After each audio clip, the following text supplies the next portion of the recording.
Movie शुरू होती है होप्स और एयरप्लेन्स के ढेर सारे शोर से।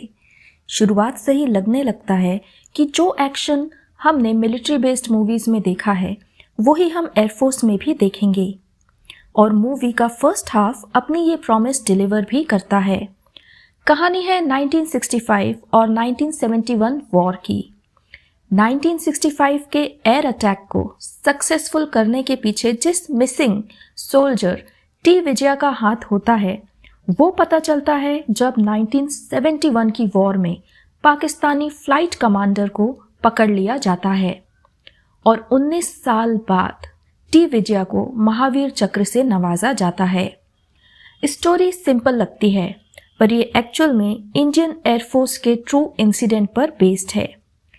T Vijaya, code name tabby, एक बहुत ही क्यूरियस और पेट्रियट जिससे बेहतरीन फाइटर पायलट कोई नहीं है। अपने ऑफिसर ओम आहूजा के फेवरेट और करीबी। ओम और टैबी को 1965 में पाकिस्तानी बॉर्डर पर इंक्वायरी के लिए भेजा जाता है और दोनों अपनी फ्लाइंग स्किल्स से दुश्मन के इरादों का पर्दाफाश कर देते हैं। पर उस वक्त की गवर्नमेंट के ऑर्डर्स ना आने के कारण एक्शन में नहीं आ पाते।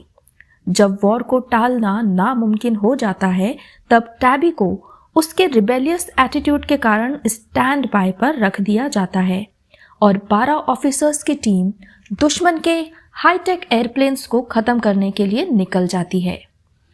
बहुत सारे एक्शन के साथ सभी 8 प्लेन बिना किसी इंजरी के वापस लौट जाते हैं पर टैबी मिसिंग है।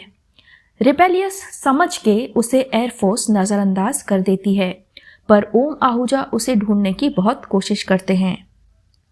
1971 का वॉर प्रिजनर उसे बताता है कि 1965 के एयर अटैक में एक और हिंदुस्तानी पायलट था जो सबके जाने के बाद आया था और उसने अपनी फाइटिंग स्किल्स से अमेरिका से मिले हाईटेक प्लेन को हरा दिया था पर अंत में उसका प्लेन क्रैश हो गया था।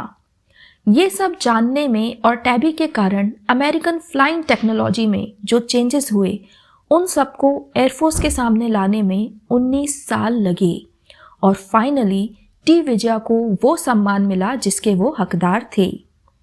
मूवी सेकेंड हाफ में अपनी मूवमेंट खो देती है, एक्शन जीरो हो जाता है और केवल डायलॉग्स पर बेस्ड होती है। वैसे जब बायोग्राफीज बनती हैं तो उसे एज इट इज़ ही दिखाया जाना चाहिए।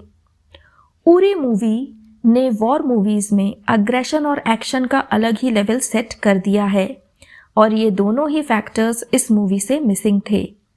अब कारण जो भी हो, ये मूवी एक ट्रिब्यूट है to our air soldiers, to that one soldier T Vijaya जिनने फाइटर प्लेन्स की टेक्नोलॉजी ही बदल दी। एक फाइटर प्लेन का रियल फाइटर पायलट ही होता है, ये इस मूवी ने साबित कर दिया है। स्क्रीन पर यह मूवी फ्लॉप है। 160 करोड़ का बजट और मुश्किल से 170 करोड़ तक का ही कलेक्शन कर पाई है। मेरी ओर से सजेशन, इसे वॉर मूवी नहीं बल्कि 1965 वॉर डॉक्यूमेंट्री की तरह देखें। आपको ये रिव्यू कैसा लगा कमेंट में ज़रूर बताएं और चैनल को सब्सक्राइब ज़रूर करें।